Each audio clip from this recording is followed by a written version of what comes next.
Assalamualaikum warahmatullahi wabarakatuh. Alhamdulillahi wa kafa. Wassalatu wassalamu ala rasulillahi al-mustafa wa ala alihi wa sahbihi wa badu wafa. Amma ba'd. Fa ya ibadallah, usi nafsi wa iyyakum bi taqwallahi faqad faza al-muttaqun. Fala tamutunna illa wa antum muslimun. Masya Allah, azan maghrib itu jam 6, dia setengah 6, anak-anak itu sudah bawa tas yang lebih berat daripada badannya, datang ke masjid, datang. Apa yang mereka kerjakan? Ini bukan 1-2 orang, 40, 50, 60, 70 orang datang ke situ. Ya kalau bukan sekarang, kapan kita mulai lagi kan? Orang sudah berlomba 4 tahun, 5 tahun, 6 tahun. Kita dengan teman-teman, Anda bisa tanya ada Pak Kikik dengan kita di sini, kita yang delegasikan dia untuk koordinasikan untuk sekolahnya, itu Masya Allah. Kita bikin konsep sekolah di Bekasi, itu sekolah ulama intelektual ulama, Al-Ihsan Islamic School. Anda tahu, kita buka percobaan kelas, belum formal, itu baru kelas malam dulu. Alhamdulillah saya diberi kesempatan mendidik ustadz saja dulu, dan mulai malamnya, itu Anda tahu siapa yang datang? Anak usia 4 tahun, 5 tahun, 6 tahun, dan ya sejenis dengan itu. Bahkan ada yang 3 tahun. Masya Allah, azan maghrib itu jam 6, dia setengah 6, anak-anak itu sudah bawa tas yang lebih berat daripada badannya, datang ke masjid, datang. Apa yang mereka kerjakan?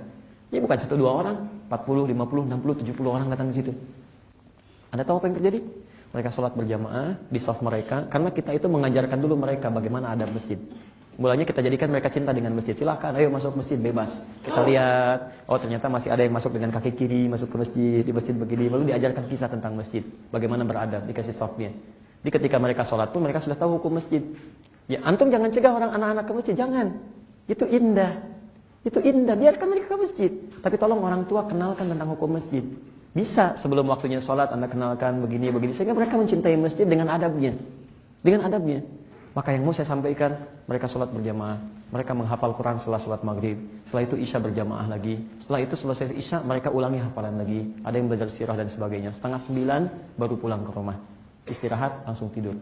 Bahkan saking cintanya dengan masjid, PR mereka pun dibawa ke masjid. Yang ada PR bukan jadi alasan untuk ke masjid, dibawa ke masjid kerjain PR-nya.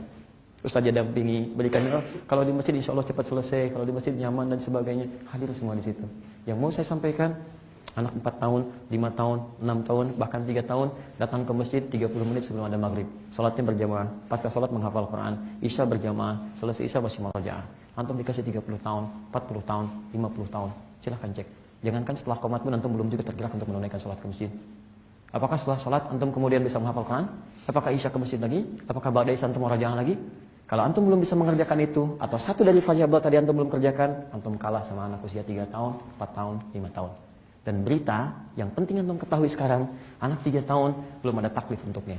Hisabnya sangat ringan, bahkan mungkin gak ada hisab untuknya. Hati-hati. Tapi antum 30 tahun, 40 tahun, 60 tahun, saya, Anda, kita, itu sudah jelas hisabnya. Jadi kalau kita gak boleh sekarang, ketinggalan kita teman. Coba cek, dan di mana anak-anak kita? Anak yang sudah dititipkan oleh Allah, anak-anak keturunan dan sebagainya, hati-hati. Jadikan investasi. Kalau cuma urusan dunia, telat. Telat, non muslim sudah jadi jagoan. Anak anda pengen jadi juara matematika, nggak dilarang. Tapi orang lain sudah jadi juara olimpiade. Kita butuh lebih daripada itu. Juara olimpiade, penghafal Quran, ahli akhirat, banggakan di akhirat nanti. Kalau sekarang cuma disebut dia juara ini, orang dunia yang tahu. Tidakkah kita bangga ketika di akhirat seluruh penduduk langit dan bumi menyebut anda? Subhanakallahumma bihamdika asyhadu an la ilaha illa anta astaghfiruka wa atubu ilaik. Wa akhiru da'wana alhamdulillahi rabbil alamin. Wa lafu minkum. Assalamualaikum warahmatullahi wabarakatuh.